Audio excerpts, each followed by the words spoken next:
नमस्कार दोस्तों, जय जोहार। मैं कौशल तिवारी और बिहनिया संध्या में आपका स्वागत है। मोदी सरकार के आने के बाद भारतीय जनता पार्टी के नेता जिस तरीके से अय्याशी और बलात्कार के आरोप में लगातार घिरते जा रहे हैं, उसके बाद यह सवाल तो उठना स्वाभाविक है कि आखिर विपक्ष को टाइट करने वाली मोदी सरकार आखिर पार्टी के नेताओं के इस अय्याशी को क्यों नहीं रोक पा रहे हैं। फेरिस्त है बृजभूषण शरण सिंह जैसा नाम तो लोगों की जुबान पे है कि किस तरीके से देश का नाम रोशन करने वाली महिला पहलवानों के यौन शोषण के इस आरोपी को पूरी भाजपा संरक्षण देते रही और लोकसभा का चुनाव में भले ही उन्हें टिकट नहीं दिया हो, लेकिन उसके बेटे को टिकट दी ही गई।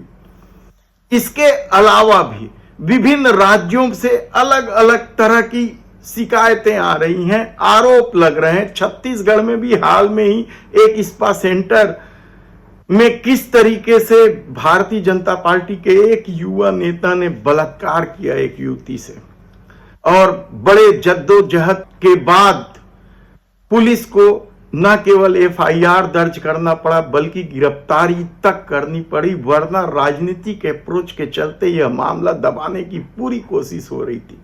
इसके अलावा महतारी वंदन योजना का लाभ दिलाने के लिए किस तरीके से भारतीय जनता पार्टी के नेता फंसे थे, यह भी लोगों की जानकारी में है। तो रायगढ़ में भारतीय जनता पार्टी के जिला अध्यक्ष रहे अग्रवाल, उनके खिलाफ भी किस तरह का आरोप रहा। तो नेता प्रतिपक्ष रहे नारायण चंदेल के बेटे को लेकर भी कई तरह के सवाल उठे थे।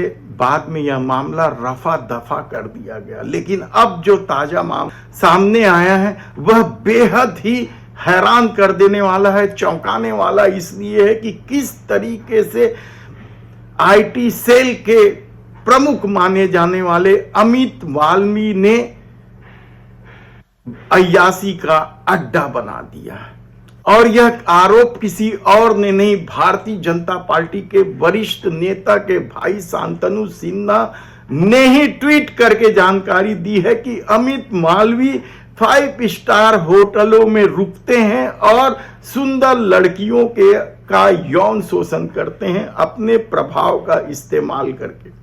शांतनु सिन्हा के इस ट्वीट के बाद पूरी भारतीय जनता पार्टी में सन्नाटा छा गया है और अमित मालवीय के बचाव के लिए तरह तरह के उपाय किए जा रहे हैं। उस ट्वीट को डिलीट कराने की भी कोशिश हो रही है। यह बेहद ही हैरान कर देने वाला खुलासा है। हालांकि अमित मालवीय के कृत्य को लेकर राजनीतिक दलों ने हमेशा ही सवाल उठाया है कि किस तरीके से वे वोटों के ध्रुवीकरण के लिए झूठ परोसते हैं। हालांकि अमित मालवीय ने कई मौके पर देश के प्रधानमंत्री नरेंद्र मोदी को भी कटघरे में ला दिया है, लेकिन कहा जाता है कि उनके ऊपर या उनके सिर पर अमित शाह का हाथ है।